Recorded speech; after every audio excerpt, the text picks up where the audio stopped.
Welcome to Muslim Apologetics Australia. I hope you're well, hope you're doing good. Okay, today's subject, it's about a certain issue that happened in our community here in the West, living in the West, right? The West, we champion humanitarianism, we champion freedom of speech, we champion the best moral values. We're ethical people, we're an ethical race, right? This is what we display to the world. But in reality, what you see is something very different, and it's very hypocritical. So I thought I'd talk about that, and I'll bring that up. Recently on social media, an individual posted something on social media that happened in his community, in our community, in Australia. So basically, I'll let you watch the video and then we'll go to the comments. And what we're going to do is we're going to talk about this issue because this is something really important. And it just goes to show that we're losing a sense of community. I mean, we've already lost the sense of community, sense of belonging here in the West. And so what we're going to do is we're going to talk about that, and how these people find it so strange when certain things like this happen in their community, when things like this are really normal in third world countries or foreign countries that we look down upon. So let's run through the video and let's see the comments.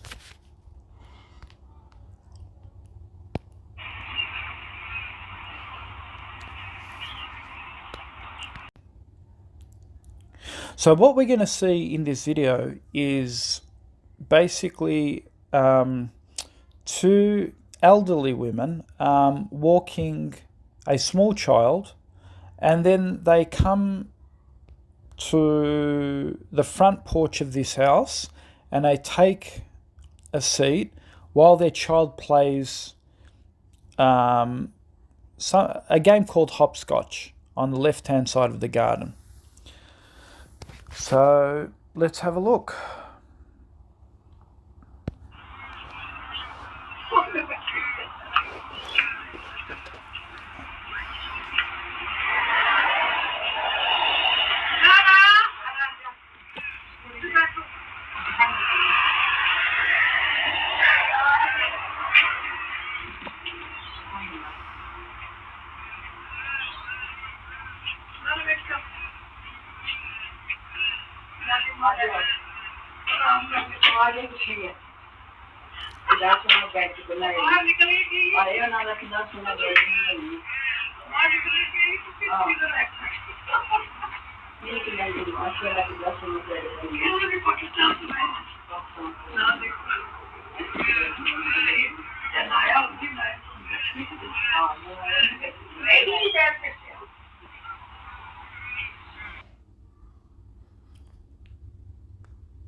Okay, so that's basically the end of the video.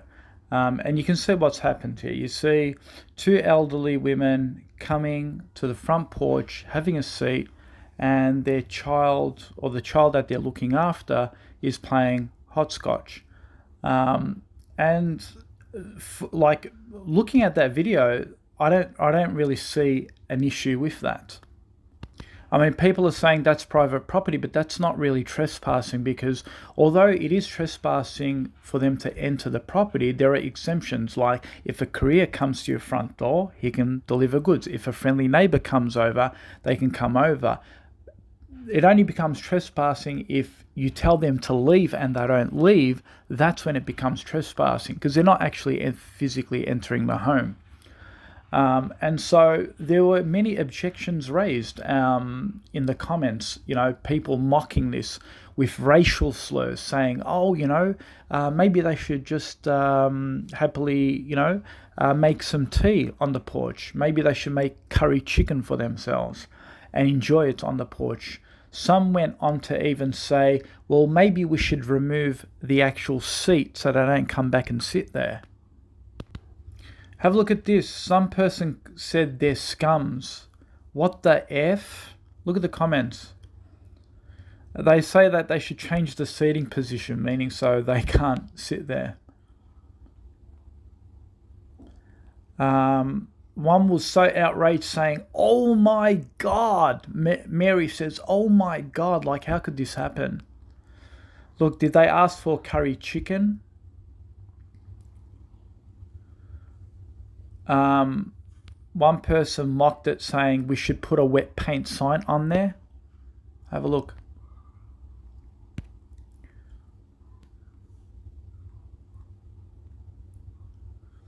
No freaking idea. What the hell is wrong with people, says Rosa.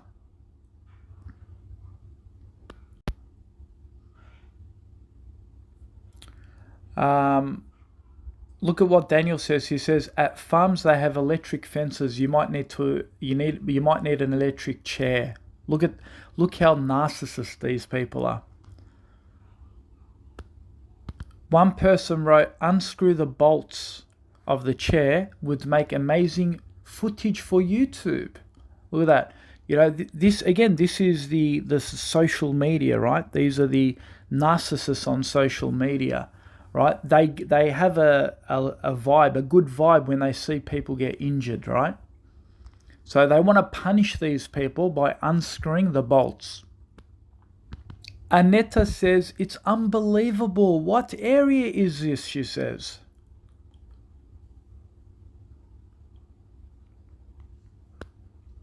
There is a bit of humanity. Liz says, have you noticed any park benches in our streets? Great that she's out walking, but sometimes you just need a little sit down. Of course, there's some kindness in the comments. No doubt. Not everyone is the same. Lisa says, have a look at this, right? She says, she just needs to rest her legs. Poor lady, just a suggestion. Perhaps remove the seat so this doesn't happen again. So, although she's showing humanity, she's basically saying remove the seat so this doesn't happen again. She's not encouraging the person and saying, look, maybe you should leave the seat there because, you may get rewarded. If you're a Christian, you might get rewarded by Jesus, right? No. The only person really that spoke about this reward comes from a Muslim. Nevin Güzel is Turkish. She's actually a Muslim. She says, you know how a bird fountain gives respite to birds and allows them to have water? So does a nice looking chair for old people. Imagine all the blessing you got that you were able to allow an old lady a chance to rest. Well done to you and your chair, right? See, this is coming from a Muslim about the reward. And this is the point that I want to make. Alhamdulillah, in Islam, we have a sense of community. You actually, in Islam, believe it or not, if you're a non-Muslim and you didn't hear about this, you Westerners or secular liberals always love to talk about how much of humanitarians you are. But let me tell you this, it is a condition under Islamic jurisprudence that you care for your neighbors. It's not a optional thing. It's an obligation. It's obligatory. The Prophet Muhammad ﷺ said that do not go to sleep with your tummy full unless you have inquired about your neighbor whether they ate food or not. Look at this. Do not go to bed at night if your tummy is full and you haven't inquired whether your neighbor's tummy is full. So in Islam, you're not even allowed to go to sleep with your tummy full unless your neighbor's fed. This is what we call humanitarian. This is what we call true humanitarianism. But the West, forget about feeding, right? They find it wrong that if an elderly person comes and sits on your porch, they find that wrong. And the mockery. Look at what Maddie says. Bring the whole family over, kick back, relax, beautiful, good country, Australia. Look, they mock it. They find it so strange. So strange. In all honesty, what a shameful racist lot of you in the comment section, belittling these people. Should they make tea, curry chicken? Should they take away the chairs? Should they invite their whole family over? What's wrong? What has become with this community? I see nothing wrong besides two elderly women going for a walk and resting momentarily while their kid plays hopscotch on what seems to be a very nice, well-maintained, appealing garden. This sense of community is very common in overseas countries where there is real community, unlike here in the West, where neighbours, especially if they are foreigners, are seen as suspects and not neighbours. But it's not just the foreigners we're like that with. We're like that with those even amongst ourselves, even amongst our own race, with very less sense of community. For example, if Harry dies next door, we don't even realize he's dead unless his rotten odor from his corpse starts to spread across your home. That is only when we start to inquire about the well-being of our neighbors. So this is the unfortunate circumstance of community values in this what we call great country. Of course, I don't just blame individual people, but also our living standards. Everyone's either too busy working or we're just brought up selfish and don't care for fellow humans. When I mean selfish, I mean, I'm pretty sure if she was a hot girl in a bikini, no one would have a problem with her sitting on the porch. But when it's not elderly, everyone is either... So we don't care about fellow humans unless they're immediate family members or, like the example I gave, the same folks who would probably pick up their iPhones to record their neighbour's house from burning down instead of trying to call emergency services just so they can get some attention on social media to compensate for their depressive lifestyles. Oh, and all these Facebook community pages have a lot to blame as well. All they do is post negative news about bad apples within the community, which further fuels hate of the human race. Perhaps we need to start looking deep and break these stereotypes. Get off your phones for a change and go say hi to your neighbour. Perhaps one day, if you have a breakdown or get caught up in a life and death situation, he or she may very well help you instead of recording your suffering for likes and entertainment on social media. I have travelled to many countries, especially the ones in the third world nations, the ones you call backwards and unethical. I can tell you there is a lot more warmth and humanity. You could be a total stranger and forget about inviting you for food. They will even go as far as offering you to sleep over, just to help you in your journey. That's what I call community. Perhaps we need to take a hard look at ourselves and see if we have really become humanitarians, or do we just pretend to be humanitarians to fake the notion that we have progressed on moral values. I think we are just hypocritical, and there are communities we look down upon who are much better than us. I remember growing up in Australia, and even as a little kid, you're growing up, and there was a lot more community. People had more self-awareness where they'd look out for each other. The neighbour would have a lot of concerns. Food would be shared. They'd come over. The kids would all play with all the other kids. Now all the kids are on iPhones. Parents are too afraid to send their children outdoors to play with other children. And it's not because crime is worse. There was just as bad of crimes back then. like nowadays, back then, there was just, I mean, there was more publicity. There's more publicity now than there was back then. And so people assume that things are getting worse. I mean, things are getting worse. I mean, I agree they are. But things were still worse back then. There was still pedophilia. There was still rape. There was still murders, homicides, everything that you want to think of, all the evil was there. But now it's publicized more because of social media. So now there is more of a disconnection. And this is the unfortunate circumstance, So people need to break through this. And I don't think they ever will, only because in Islam, it's our religious requirement to break that stereotyping, to break that notion of, everyone is a suspect. And so in Islam, you got to care for your neighbors. I'll put a hyperlink below this video and you can see it for yourself that there are conditions. Your neighbor has rights over you. He has rights. In Islam, he has rights over you. And that is that, like I said, you need to ask whether he's had his food. If he hasn't, then you should be helping him with food. And you shouldn't go to bed without inquiring about this.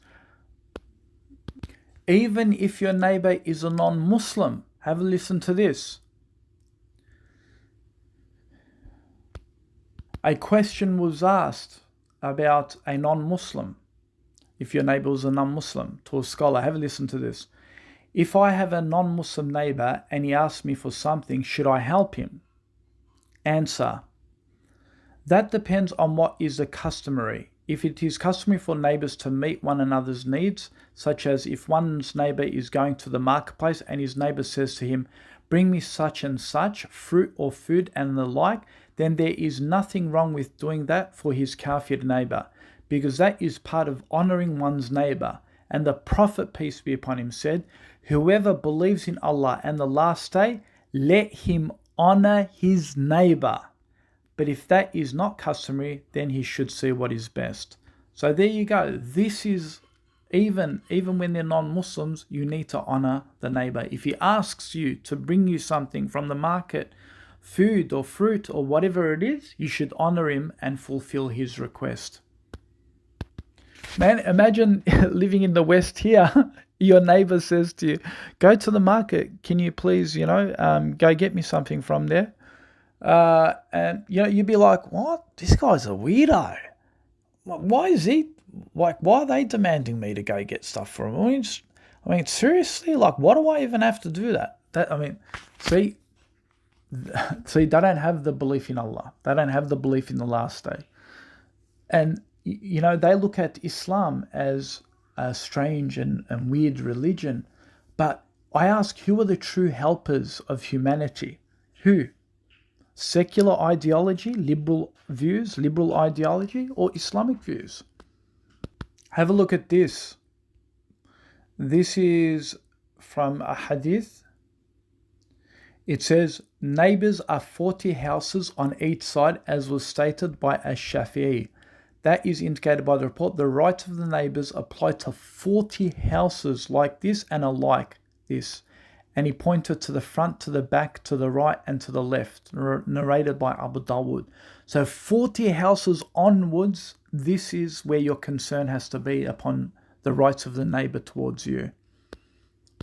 So forget about losing community and neighborhood community. These people have lost sense of even families. Their families have even lost community. Mum and dad is so tired, come home. They don't really spend time with the children. Dad just goes on TV. Mother cooks a quick meal. They're into bed. They pick up their kids from childcare centres, whatever it is. They've lost community within the house, the home.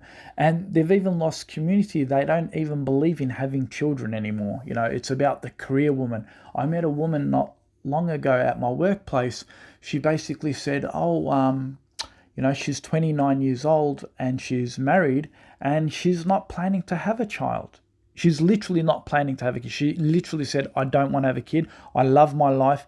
I love enjoying what I'm doing, and I'm happy with my life. And she said, why would I want to have children where it would obviously jeopardize my living standards, right?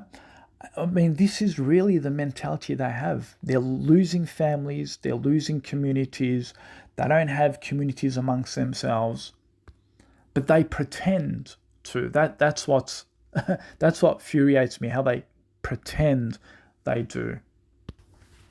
Everyone's a suspect unless you're the same skin color, then you may be a suspect, but not as bad as a foreigner. And forget making children, they adopt pets instead. They care for animals instead, right? So they've adopted animals instead of families, real people. So forget talking about the rights of neighbours and people coming and sitting on your porch. These people don't even really have a concern for families. For these secular atheists, it's about maximum pleasure, right? That's their world belief, world values. You know, if being alone for the rest of your life gives you maximum pleasure, that's maximum pleasure. It's not about sacrifice. It's not really about that. And that's why most divorces happen in the West. That's why they've got least amount of children in the West compared to the Muslim ones. This is why. It's about a self-serving nation. It's not about sacrifice. It's not really about working for the other, working for the offspring. It's about working for yourself. How to please yourself, how to make life the most pleasing for you and fulfilling for you. Now, I don't care how much a Westerner wants to come here on my video comment section and say, oh, he cares about his neighbor and he looks after him and he inquires about that person and he donates to his neighbor or helps them out when, you know, they have a problem. They can say that. But according to the secular liberal worldview, that's not even compulsory. It's only optional, right? If the neighbor doesn't care about the other neighbor and doesn't want to help him at all, he doesn't have to. There's no conditions. But in Islam, there is a condition. We'll be punished on the day of judgment. We'll be asked on the day of judgment for not inquiring and helping our neighbors, right? And that is the underlying difference. So there is more of a drive to do good, because if you don't, you can get punished for it. Whereas in secularism, there is no afterlife, there is no punishment, there is no rules, regulations, or nothing forcing you to be good to your neighbor. So Islam lays a much better foundation and condition for the interests of human beings and humanity as a whole, whereas in secular liberal values, it doesn't cater for that. It's only optional. So a secular liberal can come out and say as much as he wants how he likes to help, genuinely help his neighbor, but that still doesn't compare to Islamic theology that teaches that you must. It's not an option, it is a must that you do it. So which is better? Which law, which way of life is better?